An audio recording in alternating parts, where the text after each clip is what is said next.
You are listening to Curious Cat, a podcast that examines the shadowy space where science and the supernatural collide. And I'm your host, Jennifer Holtz. Join me every week as I examine what it means to be a soul in a meat suit. Welcome to Curious Cat.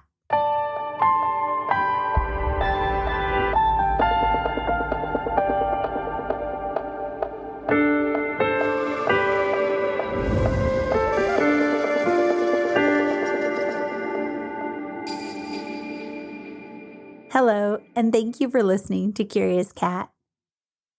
Water sustains life. Our meat suits are more than 60% water. It provides us with food, routes of travel, and commerce. Our ancestors understood this, building their fledgling communities near rivers, lakes, and ocean coastlines. Water's an incredibly powerful force. Over time, it can cut through the toughest stone. It can destroy, too, in a blink, in the form of a tsunami, hurricane, or avalanche. Unlike any other substance in the world, water can take liquid, gas, or solid form under normal conditions. Water evaporates, forming into fat clouds that rain down, cleaning the air as it drops, refilling natural basins only to be consumed or absorbed and then evaporate once again into the form of clouds in an endless, miraculous loop. Our human psyches connect to the primordial waters of old as our place of birth, and our end is marked by a journey down the river Styx. It's no wonder why every spiritual practice reveres water, from the baptismal waters of Christianity to the mystical Zamzam well of Islam, filled with miracle waters. Whether you seek to harness its power for a protection spell or care for your body and plant friends, fill that hydroflask and have a listen to learn about the magic of water.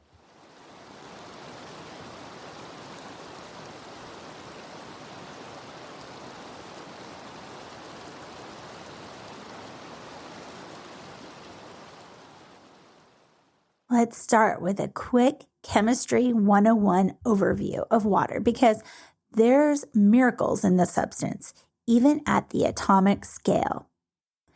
Water is comprised of 1 oxygen and 2 hydrogen molecules. My high school chemistry teacher, Mr. Magick, described it as shaped like Mickey Mouse ears. The combination of these elements is highly unique, magic in and of itself. In fact, there are 5 special properties as described by worldatlas.com. The first is attraction to other polar molecules. Cohesion is the ability of water to attract other water molecules. This is one of its most unique and important attributes. Water has a high polarity, which gives it the ability to attract and hold on to other water molecules by those hydrogen bonds. This property of cohesion is what allows pond skippers to cosplay Jesus and walk on water. Also, thanks to cohesion, water remains liquid at moderate temperatures, not turning into a gas. Water also has the ability to bind with molecules of different substances. This property, called adhesion, means water can form a hydrogen bond with any other molecule. There's magic thanks to these properties that ensures plants and trees are able to draw nutrients up to their highest parts, and that is called capillary action. If you want to see it in action, hover the end of a drinking straw over a cup of soda. Watch liquid climb up the inside of that straw without doing a thing. The second special property is high specific heat and vaporization. Water remains liquid, not vaporizing, due to high specific heat. Since water molecules form hydrogen bonds with itself, a great deal of energy is needed to break up those bonds. This property is why our oceans regulate the temperature of the planet so well. The third is high heat of evaporation. This is another unique property that allows water to maintain its temperature. The high heat of evaporation refers to the amount of heat energy needed to change 1 gram of water into gas. When water evaporates off a surface, it creates a cooling effect. Think of how sweat evaporates off our skin and cools us off. Lower density of ice. When water freezes, the molecules slow down and spread, while other substances shrink with cold. As the water molecules spread out and freeze, their bonds become more stable, which is why ice holds its shape as long as a cold temperature is maintained. And it makes ice less dense than liquid water, which is why icebergs float on the surface. Stone Age people exploited this trait, this spreading out of frozen water, by cutting fissures in stone in the autumn. Then they poured water into the cracks they cut. Over the winter, ice formed in those fissures and split the stone apart. In the spring, they were able to remove the blocks of stone and use them to build structures. I thought that was pretty ingenious. The final special property of water is high polarity. High polarity is why water is called the universal solvent. This property means water is able to form hydrogen bonds with other elements. An example of this is salt added to water, dissolving very fast. Other facts from thoughtco.com. Water is the only common compound that exists in solid, liquid, and gas phases under ordinary natural conditions. Water is amphoteric, meaning it can act as both an acid and a base. All biochemical processes occur in aqueous environments, and the composition of most living things is 70 to 80% water. So does water have consciousness? Dr. Masaru Emoto from Japan committed his life to understanding water. Scientists in his lab studied varied environmental influences, including words, feelings, and a variety of music on water in his lab. For study purposes, after exposing them to specific influences, they shock froze the water and studied the ice crystals under microscopes. The results were surprising. Proving thoughts and emotions impact water molecules. If our words are hateful or loving, they are literally casting ripples into the world. Google his study to see the images yourself. A few examples are the phrase, "You disgust me," which resulted in messy, barbarous, asymmetrical ice crystals. Contrast that to the crystal perfection, smooth and symmetrical look that "Thank you" yielded. Wider observations included the impact being microwaved had on water. It destroys the crystals, destructuring it. The images made me wonder what microwaving is doing to the food I heat up and what that might be doing to my body. Another link of observation is the dramatic way cell phone exposure destructures water. We know that low-level radioactivity emanating from cell phones can interrupt sleep, specifically REM cycles, but the water study shows that a glass of water placed next to a cell phone impacts the water molecules negatively. So one quick takeaway is to set your water on the opposite side of the nightstand or desk from your cell phone. Dr. Emoto also studied the effects of music on water crystals in 1995. Water was plated, then frozen and examined under a microscope. The results were amazing. Classical music has a positive effect on water. The resulting crystals are uniquely shaped, symmetrical, and soothing. The same effect was achieved after exposing water to Tibetan Buddhist chanting.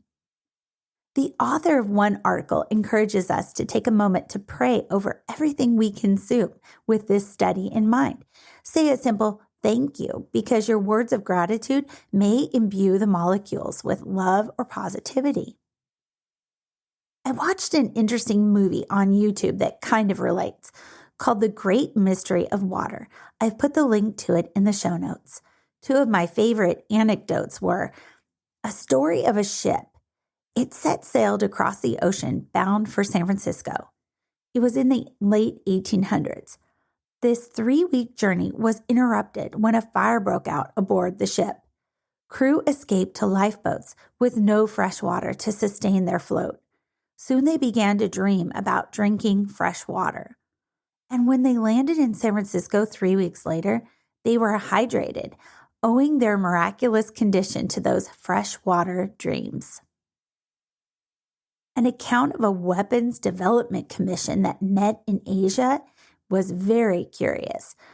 They discussed what properties they'd like the bioweapons to include, and soon every committee member suffered from severe nausea.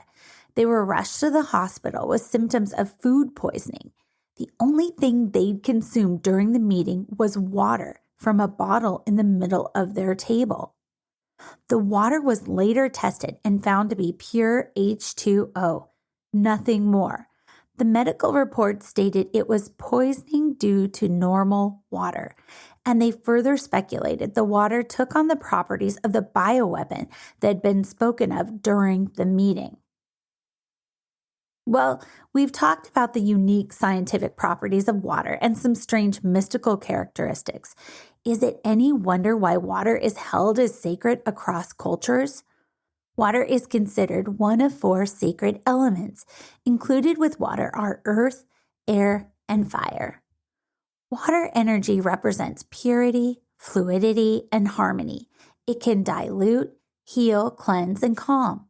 If you've ever been feeling chaotic, anxious, or out of balance, spending time connecting with water will restore balance and provide you with the energy you need. There's an old saying in parenting for those trying moments when you've got crabby little ones on your hands. It's soak crabs in water. It worked every time for me. When my kids were grumpy or fussy, I'd run a bath, toss in some plastic measuring cups and a plastic turkey baster, even a couple of clean kitchen sponges, and in seconds they'd be splashing around, relaxed, their mood completely transformed. Other simple ways to connect with water. Pour and enjoy a tall, cool glass of water. Go for a swim or take a salt bath. Listen to the rain or ocean waves, whether in real life or using your phone. Soak your feet in garden hose water. Steep a cup of tea, stirring in honey as you watch the spoon circle around and around, then settle into your favorite chair and savor each sip. I'll offer more tips at the close. While water is sacred in its own right, certain sites are considered sacred because their waters are said to be imbued with supernatural powers. Let's look at some. Generally, Hindu holy books say that everyone on earth came from the same primordial sea.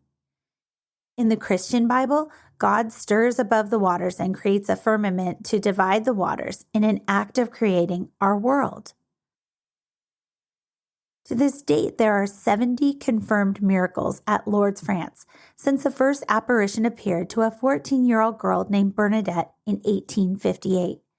6 million people visit the town and waters annually. From awaken.com, the healing waters of Lourdes draw people from around the world. They come, they pray, they drink, they bathe, and all the while they hope for a miracle. Near Chichen Itza on the Yucatan Peninsula in Mexico lies a sacred spring, Cenote Sagrado. A natural underground sinkhole created this from limestone caves around it. Its steep sides rise up 60 feet above the green waters. It was used for Mayan ceremonies, and later human sacrifices were made during periods of drought to appease their water gods. 200 bodies and countless treasured objects have been found in the cenote's depths. The waters are riddled with aquatic vegetation, though, so swimming is not allowed here. Lake Manassarovar in Tibet is a notable pilgrimage site for both Buddhists and Hindus who consider the stunning lake a source of divine purity. Crater Lake in Oregon is considered sacred to the Klamath tribe. Their legends tell of a battle between the sky god Skell and Lau, the god of the underworld. Mount Mazama was destroyed in the battle, creating Crater Lake. The Klamath people used Crater Lake in vision quests, which often involved climbing the caldera walls and other dangerous tasks. Those who were successful in such quests were often regarded as having more spiritual powers. The tribe still holds Crater Lake in high regard as a spiritual site. Pyramid Lake in Nevada is sacred to the Paiute tribe. I've never heard of this location. Hadn't heard of it until I was running on the treadmill and the name caught my eye on the wall map. After my run, I did an internet search and learned about this remarkable place. There's a huge naturally formed pyramid structure that sticks up out of the lake, giving the lake its name. Pyramid Lake covers 125,000 acres and is the largest remnant of ancient Lake Lahontan, the colossal inland sea that once covered most of Nevada. Pyramid Lake is surrounded by unusual rock formations, including Stone Mother, a stunning natural formation that resembles a hooded woman seated next to an open basket. The stories of her vary, but two tribe members describe a time when Stone Mother's children fought endlessly. Frustrated, she sent them away, one to the north and one to the south, to restore the peace. But missing them, she sat down and cried, filling the lake with her tears. The lake is the only habitat on the planet for the kui-ui fish that's been around for 2 million years. This lake is a sacred location, wholly encompassed by the Paiutes Reservation. Many locations are off limits to visitors. If you journey here, please show the utmost respect and begin your visit at the museum. Respect all customs and leave only your footprints behind. Never take anything from the site or alter this hallowed place. This is the home of the ancestors of the Paiute people. Treat it better than your own home. The petroglyphs should never be walked on or traced with chalk. The Ganges river waters in India begin in the high Himalayas, where the goddess Ganga descended to earth and ran through the plains. Bathing in these sacred waters is said to wipe out the karma of lifetimes and facilitate liberation. According to HealYourLife.com, there are thousands of holy wells across the British Isles. Revered as sacred from centuries ago to modern times, they're visited for both healing purposes and divination. Many of these wells are noted for curing eye ailments, and some were thought to increase fertility. Dreaming while at the wells was once thought the best way to see future events. This most likely stems from the common belief that wells are entrances to the spirit world. In Celtic mythology, the well of wisdom rests at the center of the other world. Pilgrims drink its water from a cup made of a skull to establish a link with the dead of the other world. This calls to mind that scene in Harry Potter where he travels with Dumbledore to that sea-locked cave whose waters are filled with the dead, and Dumbledore has to drink cupfuls of the stuff. Some of the wells in the British Isles date back to Roman times when they believed the waters sprang from the Earth Mother. The goddess Suli Minerva inspired the Roman hot springs at Bath. Her spring and chalice well in Glastonbury both appear to be tinged with red, a reminder of the life-giving blood of the great Earth Mother. We have a special connection with waters across the world. Let's take a look at some, but first, a poem from Margaret Atwood. Water does not resist. Water flows. When you plunge your hand into it, all you feel is a caress. Water is not a solid wall. It will not stop you, but water always goes where it wants to go, and nothing, in the end, can stand against it. Water is patient. Dripping water wears away stone.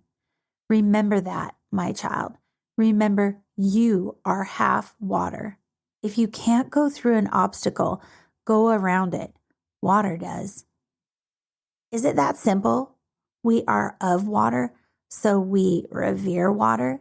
Is it that primal that to remember ourselves and our power, we must only look to the remarkable properties of water and remember our fluidity, our strength, our ability to adapt and endure? There's an old Welsh belief that says a spoonful of seawater a day ensures a long and healthy life.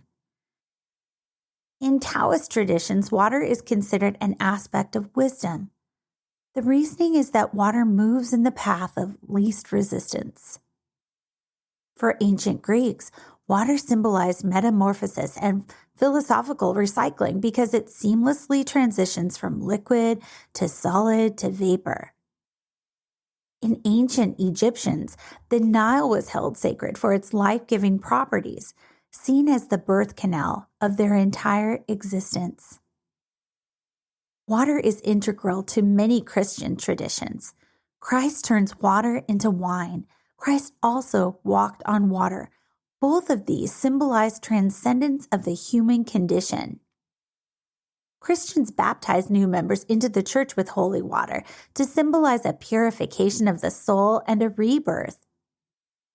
The Great Flood story is known throughout the world, included in Noah's account in the Bible. Moses parted the Red Sea to allow passage of his beloved Israelites. Jonah was swallowed by a fish in the water. In the Shinto religion, water is used to cleanse and purify oneself before entering a temple.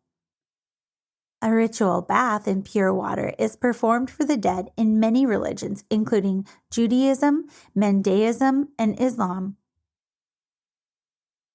Because we hold up water as something more than a commonplace substance, it seems natural that superstitions and lore about water abound. From ShirleyTwoFeathers.com, according to folklore, spilling water behind a person before they begin a journey brings good luck and ensures a happy end.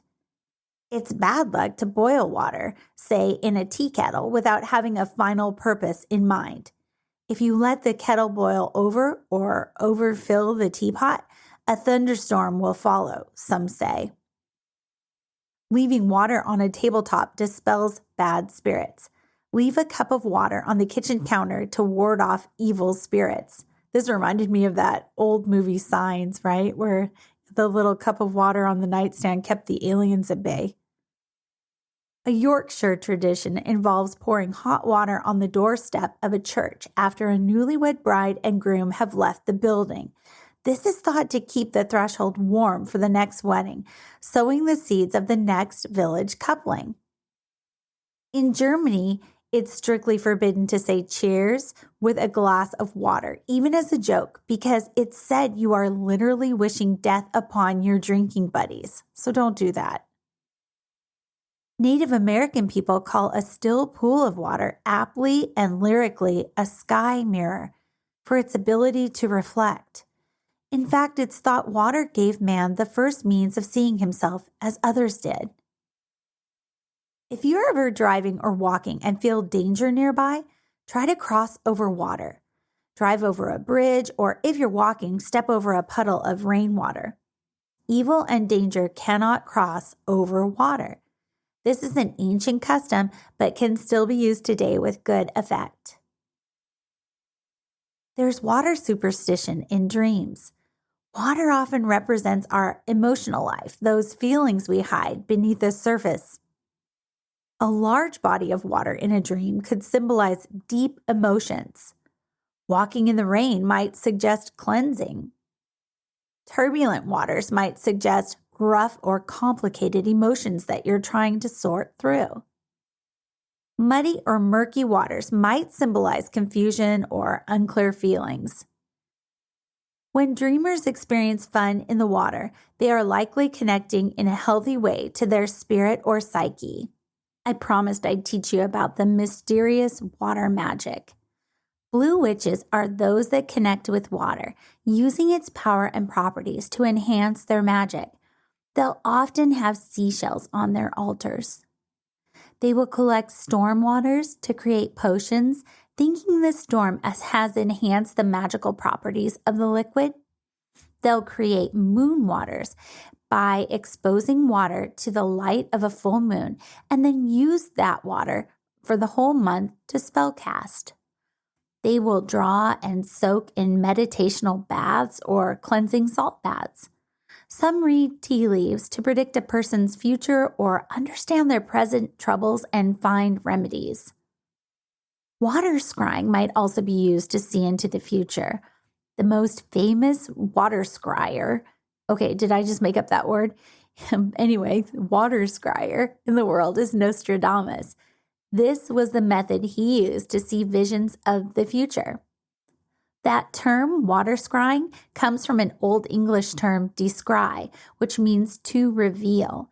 It is the practice of looking into still waters for a time to observe images as they form beneath the surface, then interpret their meanings. Interpreting clouds is a form of water scrying. Both are called hydromancy. As you look up and observe the figures clouds form, use that information to interpret special messages or knowledge being sent to you by your spirit guides or angels. Other water magic includes making sprays for luck or health or to ward off dark energies or attract love. Many use moon waters as their base, then add essential oils and dried plants and flowers. Tarot cards have an entire suit dedicated to water, the Suit of Cups. The tarot cups represent intuition, emotion, and that interconnectedness between all of the energies of the universe. Water is thought to be the universal symbol of the unconscious mind, and it's linked to the moon. Think about the effect the moon has on our tides, and it makes perfect sense. Water is also linked to feminine energy as well as independence, and some say be as ungovernable as an ocean. Another form of water magic is to draw words or symbols on a sandy beach or muddy bank and wait for the waves to erase them, bringing your wish to completion. You can also draw on hard outdoor surfaces with chalk and let the rain waters wash them away for the same effect. With all the noise happening in the modern world, I've been drawn to water lately to balance out the chaos and ground myself back to the earth, the dirt beneath my feet, and the air I take into my lungs. Connecting with water has been an antidote to my anxiety. Here are some quick ways to connect with water if you're seeking more of its influence in your daily life. Collect seashells. Take a salt bath. Sip cool, clean water. Watch and listen to rain or fog or snowfall. Hike near a trail, river, stream, or lake. Spend an afternoon near a body of water. Take a swim if you can. Appreciate and walk barefoot through morning dew. Who cares what the neighbors think, right? Play in the snow. Collect rainwater to feed to your plants. Sip tea. Go out on a boat. When pressed into a stressful situation, think like water and go with the flow. Start a dream journal. Create a new healthy habit. Spend time outside at dusk. Do a meditation under the light of the moon. Stretch your muscles. Eat balancing foods. Do movement exercises like yoga or dance. And finally, do not hold back your feelings. Let them out in real time, even if it's only through journaling or drawing or shouting into the wind. I hope this conversation has enlightened you about the magic and wonders of water. I want to know if any of it resonated deeply with you, if there's things that I missed, and what ways water is important to you in your everyday life to keep you centered and balanced and just cleansed and cleared. Let me know on socials, would you? Thank you for listening to Curious Cat. Huge gratitude for my art director and audio engineer. If you're in need of those services, please find their links in the show notes. Please be sure to subscribe so you never miss an episode. Until next time, stay curious. I love you.